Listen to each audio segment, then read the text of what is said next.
आज हम लोग अपना सेकेंड वीडियो शुरू करने वाले हैं प्री मौर्यन एम्पायर सेकेंड वाला। तो फर्स्ट में हमने हर्यंका डायनेस्टी के बारे में पढ़ा था।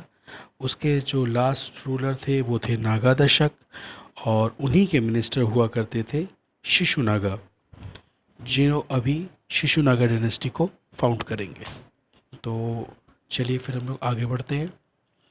तो देखिए, प्री मौर्यन का सेकंड वीडियो है, फर्स्ट ऑलरेडी अपलोड कर दिया मैंने। अब हरियंका में हम लोग बात करने वाले हैं उस सीरियल ऑर्डर की कि क्या सीरियल ऑर्डर था। देखिए, पहले हरियंका डायनेस्टी, फिर Shishunaga, Nanda, and then last में आएंगे मौर्य एम्पायर।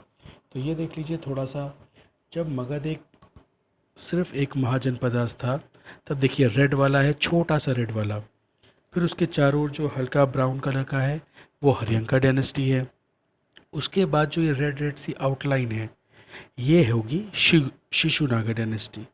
ठीक है, ये जो आप बाहर बाहर देख रहे हैं मेन रेड वाला है मेन मगध। उसके बाद हरियंका डायनेस्टी ने इसको एक्सपेंड किया।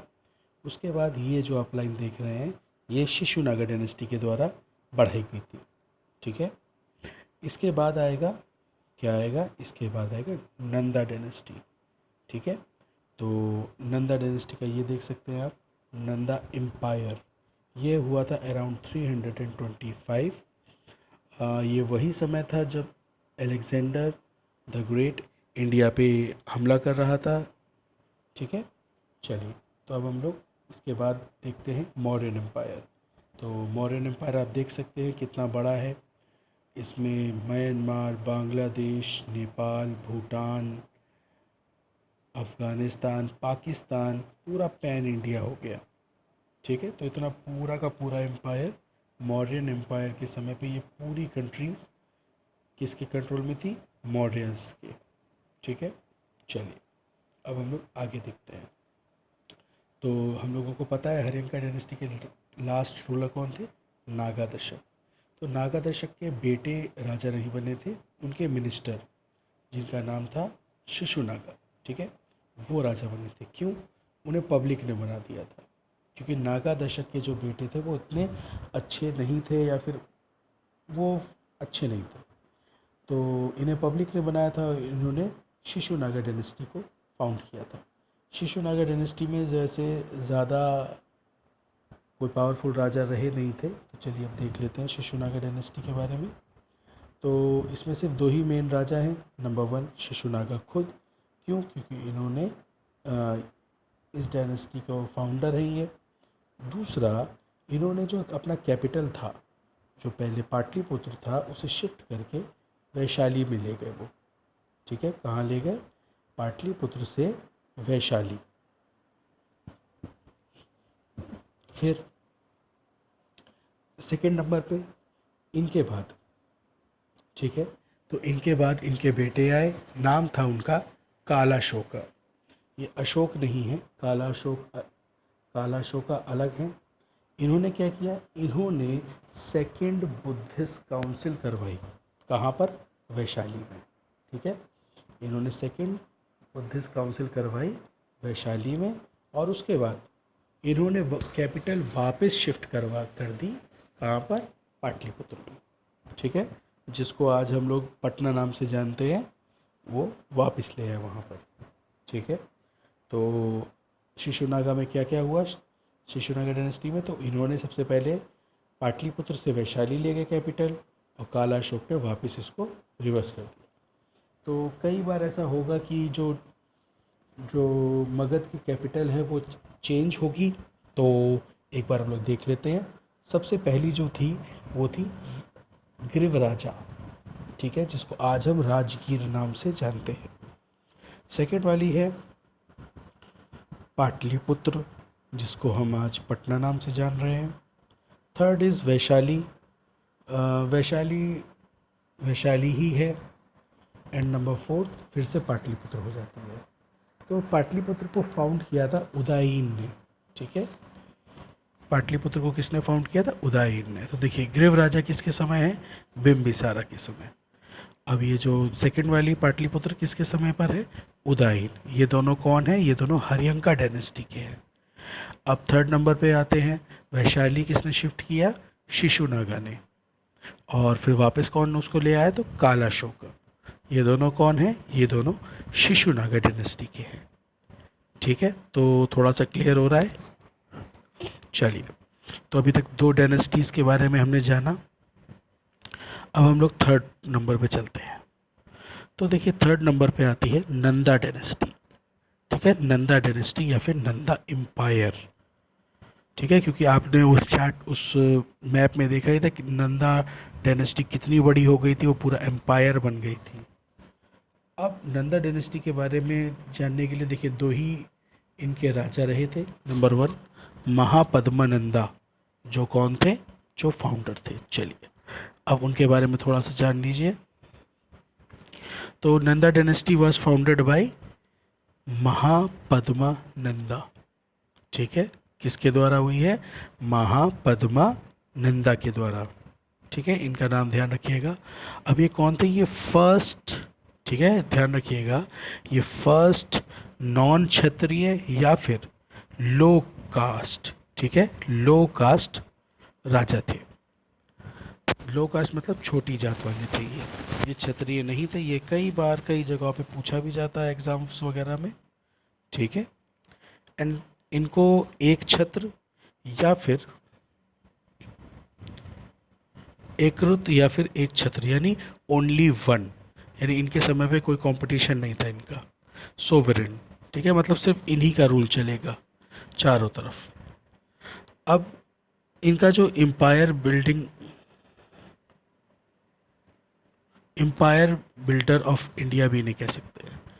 इसके बाद आते हैं धनानंदा। ठीक है, तो पहले थे महापद्मानंदा, उनके बेटे थे धनानंदा। चलिए, तो धनानंदा के समय पे अलेक्जेंडर ने भारत पर आक्रमण करने की कोशिश की थी। ठीक है, इन्हीं के समय पर। तो आप थोड़ा अलेक्जेंडर के बारे में जान लीजिए। अलेक्जेंडर कहाँ के राजा थे, ग्रीक देश के। ठीक है, और धनानंद को ग्रीक भाषा में एग्रोनिस या फिर एंडार्मिस कहा जाता था। एक्स साइलेंट है, ठीक है, एंडार्मिस, थोड़ा प्रोनाउंसिएशन का हो सकता है। ठीक है, तो इसके बाद अब देख लीजिए, ये मैं इंडिया का मैप बना रहा हूँ और बता रहा हूँ कि भाई अलेक्जेंडर इंडिया पे कब्ज़ा क्यों नहीं कर पाया था। बड़ा फ़नी और मज़ेदार वाला किस्सा है वैसे देखा तो जाए तो। अलेक्जेंडर यूरोप की तरफ से आ रहा था और जो देख लीजिए, और जो एम्पायर था वो रास्ते में था। और उससे पहले, इनसे लड़ाई से पहले अलेक्जेंडर की लड़ाई हो गई थी किंग पोरस, ठीक है, जो कश्मीर के राजा हुआ करते थे। तो उन उनसे उनकी खूब भयंकर लड़ाई हुई, जिसको बैटल ऑफ झेलम कहा जाता है, या फिर इंग्लिश में कहें तो हेडेस्पस। तो झेलम नदी के किनारे इनका बहुत भीषण युद्ध हुआ। उसमें पोरस ने बहुत अच्छे से इनसे लड़ाई हुई, इतनी अच्छे से लड़ा और उन्होंने हार नहीं मानी कि वो खुश हो गए अलेक्जेंडर, और उनकी काफ़ी तारीफ़ करी। ये कब की बात हो रही है, ये बात हो रही है 326 BC की। ठीक है, तो याद रखने वाली बात है। अलेक्जेंडर पोरस की लड़ाई कहाँ हुई थी, झेलम नदी के किनारे।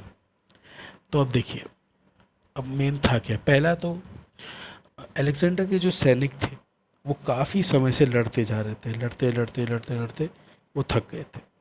और जो नंदा था, ठीक है, ये जो धनानंदा था, इनकी आर्मी में बहुत सारे क्या थे, हाथी। ठीक है, क्या थे, बहुत सारे हाथी, थाउजेंड्स ऑफ एलिफेंट थे, क्योंकि वो पूरा रीजन जो था वो एकदम जंगल जंगल था। तो अलेक्जेंडर के सिपाहियों ने पहली बार हाथी देखा इन लोगों ने, और ये लोग क्या हो गए, ये लोग डर गए। इन्होंने कहा भैया बस, हम नहीं खेल रहे, हमको घर जाना है, हमको घर जाना है। और वो लोग घर के लिए भाग भाग खड़े हुए। लेकिन जाते जाते अलेक्जेंडर ने अपने गवर्नर, ठीक है, सेल्यूकस निकेलस,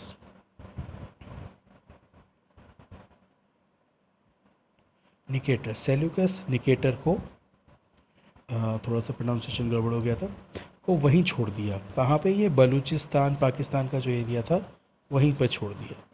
अभी इनका भी रोल आएगा बीच में कुछ समय बाद। ठीक है, उन्होंने छोड़ दिया।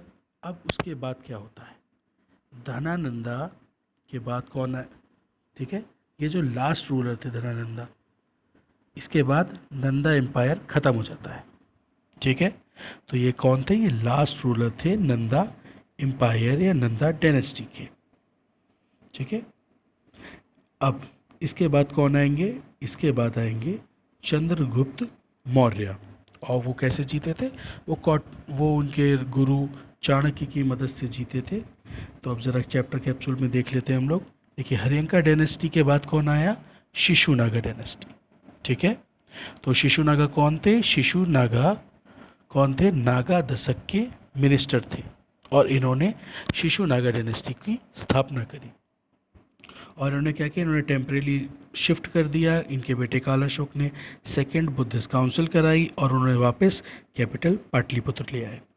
शिशुनागा के बाद कौन सी डायनेस्टी आई, उसके बाद आई नंदा डायनेस्टी, ठीक है, जो कौन क्या थी, फर्स्ट लो कास्ट डायनेस्टी थी।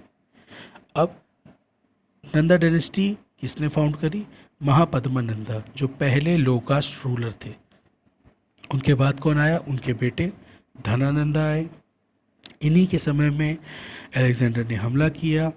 अलेक्जेंडर ने पोरस को हराया झेलम नदी के किनारे, but did not face Dhanananda, और वो कभी भी धनानंद से लड़ाई नहीं कर पाए, ठीक है। और उन्होंने अपने मिनिस्टर सेल्यूकस निकेटस को वहीं छोड़ दिया।